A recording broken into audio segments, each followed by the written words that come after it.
Now, interesting, one of the things, and we'll probably come up with this later too, but one of the things we recommend in the sense of helping children know the corrections and so forth is to have a list of rules and consequences. Rules and consequences. Now, where do we get that list? Well, you're the one that knows what the rules are of your home the most.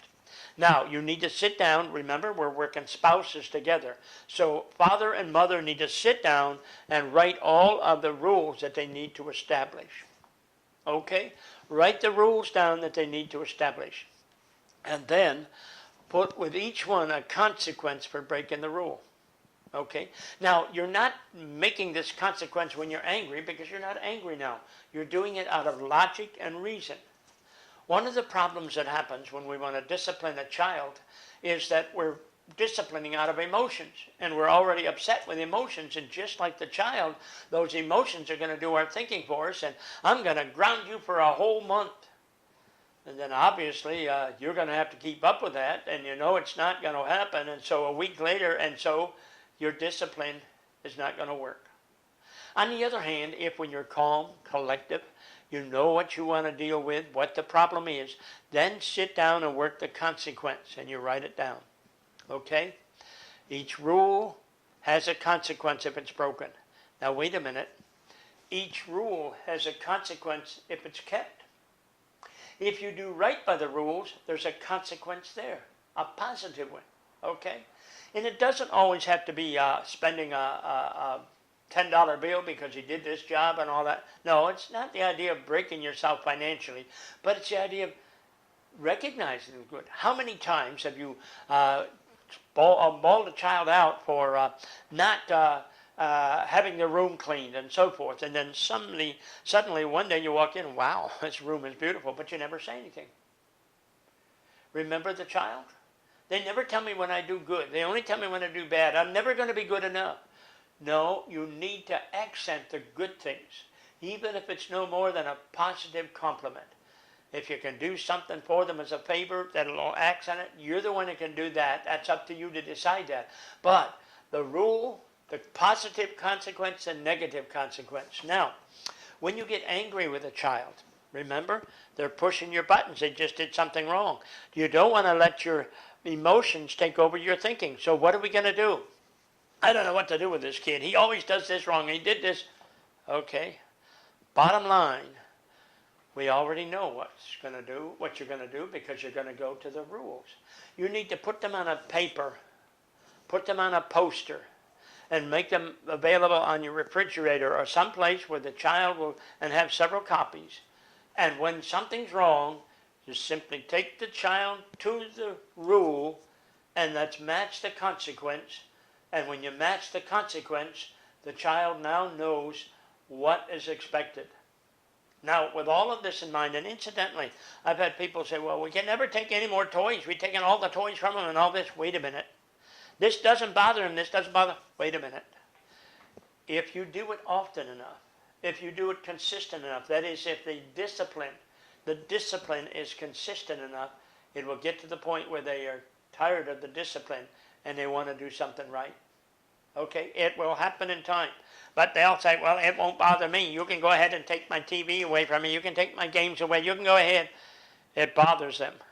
And eventually, if you're consistent, they will get to the point where they know I better keep the rules. I want to play with that game tonight, and so I better keep the rules. Okay? But then again, you don't have to get all frustrated that he did this thing. No, we're just going to go to the rules.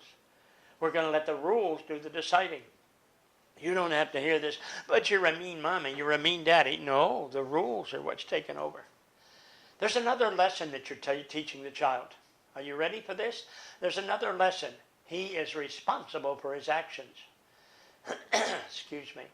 If you don't want to go to work and you decide to stay home, there's a consequence. Okay? Now, does the boss want to say to you, well, I'll pay you anyway. You don't have to worry about it? Wait a minute now. There is a consequence. You're teaching the child at a very young age that every action has a consequence. That's why we need a good consequence too. Because you need to teach him that it's a good consequence when he does what he's supposed to. a negative consequence when he doesn't do it. But you're putting the responsibility back to the child, and you're not labeling them. You're not telling them they're a bad boy. You're simply pointing out in a positive way, you know, I really expected more because I'm proud of you and I think this, but we've got to go make a trip to the rules and consequences. And again, the thing of it is they will know ahead of time. If I do this, this is going to happen. I don't want this to happen, so I won't do this. Okay? So they got an idea. You see, if you were going 50 mile an hour in a 35 mile zone and you got picked up for speeding and there was no sign saying it's 35, you'd be upset, wouldn't you? You don't know the rules. There's no sign there saying it's 35. Okay? The child needs to know what the rules are. So set the rules, the consequence, and the plus and the privilege. I'm sorry, the both positive and negative consequences, so the child knows what to expect. Now, when it comes to the positive, don't overlook it, because if the child's expecting the positive compliment, don't overlook it, because that's now a failure. See, positive reinforcement can be even more powerful than negative discipline. Do I have to say that again? Positive reinforcement can be even more powerful than negative discipline. They want that reinforcement. They want to know that someone saw them doing good. So keep that in mind. Discipline can build self-esteem. Very important that you help your child by doing this. So again, with this in mind, and we're injecting this discipline rule, and will probably come up later too, but this rule of rules and consequence of discipline, we're going to inject it here because it's another way of building self-esteem. So rule number 11, use a time of correction to build self-esteem. Rule number 12, time spent with a child is time invested. It must never be considered a sacrifice. Can I challenge you, have you ever said to your child, you don't know how much we sacrifice for you? You don't know how much we do and how much we sacrifice. We could do this and we could, whoa. Let me tell you, I was going to share this very topic with a group, and there was 3 other speakers before me. And each one took about an hour and a half. And I thought, I need to go back to my office and pick up this paper that I had, because there's something I need to share here. And so I got the time, so I got in the car and I headed over across town to get that paper. But while I'm there, I've got the radio on. And the radio is a talk show host that is talking to someone about adoption. And I heard him make the statement, the talk show host make the statement, that's real sacrifice, that's real sacrificial love. And oh, the hair wanted to go up on the back of my neck. See, I adopted a child. My daughter, who has made us very proud. I adopted her when she was 5 months old. She's now in her 40s.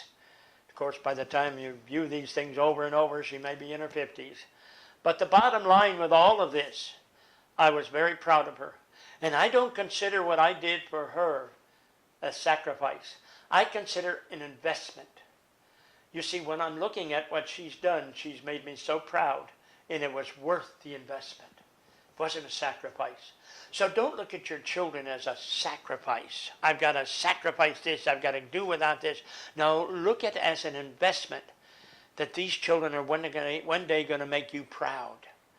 It's going to make a world of difference in how you see the energy you put into it, as well as what you're sending to them as a message. I believe in you.